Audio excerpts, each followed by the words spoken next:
All right, I've got a question for you. Let's suppose that you just visited the doctor, and the doctor said to you, you've got a debilitating disease. That disease is going to take away your sight and your hearing. But the doctor says, I can treat one of those, but I can't do both. Which one do you select to keep? So what I'd like you to do for the next 2 minutes at your table is discuss which of these things would you like to keep, your sight or your hearing? Did you have enough time to figure this one out, this dilemma? So, in a show of hands, how many of you would rather have your hearing than your sight? Show me your hands.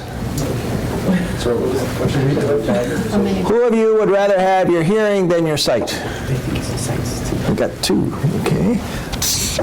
How many would rather have their sight than their hearing? And I spelled it wrong, I know. Okay, so greater than 2. Okay, so it's greater than 2. That's from my years spent in the government. You know, statistically speaking, it's greater than 2, right? Okay. Quite overwhelming, isn't it? And I wonder why that is. I heard a couple of comments here.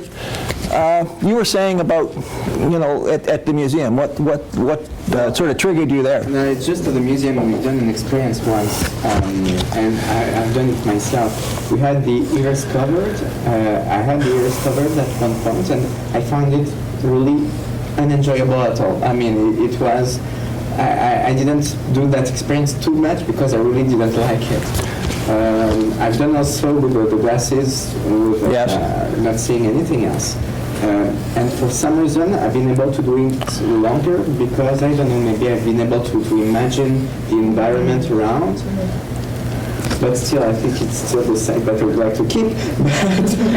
But just the hearing, having an hearing impairment, I think it's not agreeable at all. It's not enjoyable. Well, none of it is, but if you have a choice of one or the other, you know, you're going to, this is not uncommon to hear.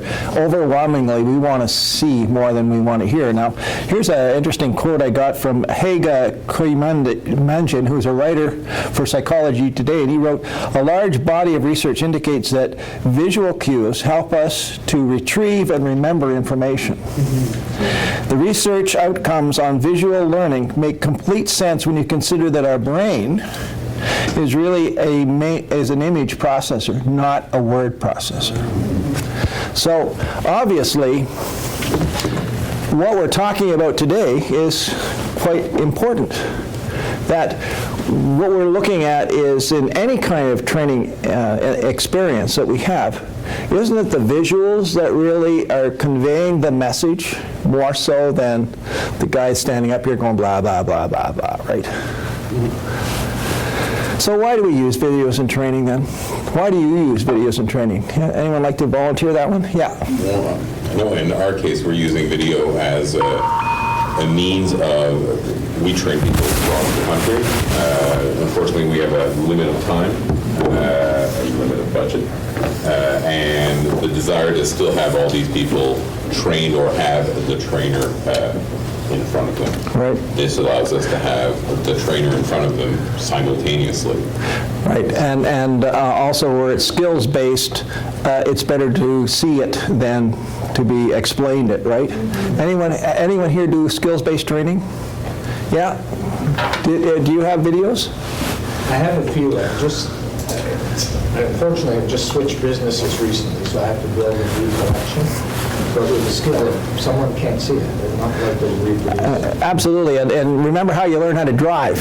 You learn how to drive not because Dad was yelling in your ear. Oh, okay. Yeah.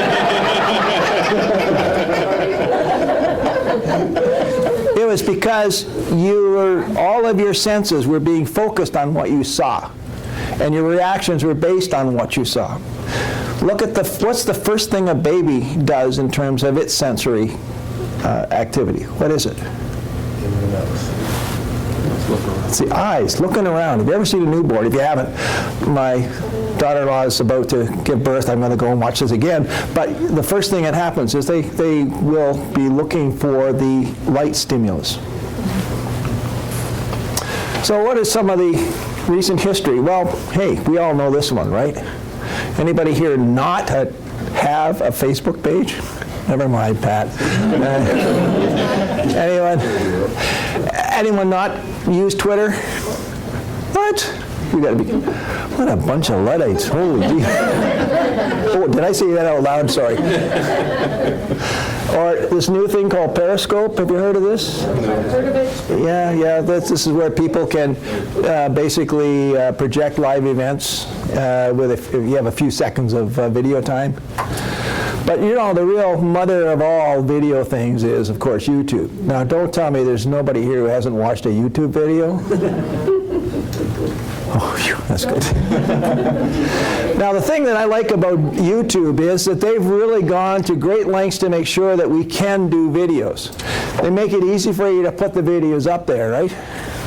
They have all sorts of neat tools online where you can actually edit the videos and do the work that you want to do with them, although most don't, before you post it. There's lots of online help, not only from the people in YouTube, but you got a whole community of hundreds of thousands, millions of people out there who will be very free to offer you any advice you want to hear. And not only will they be able to help you in terms of a face-to-face or a person-to-person thing, but there's a hockey sock full of videos on there how to use YouTube.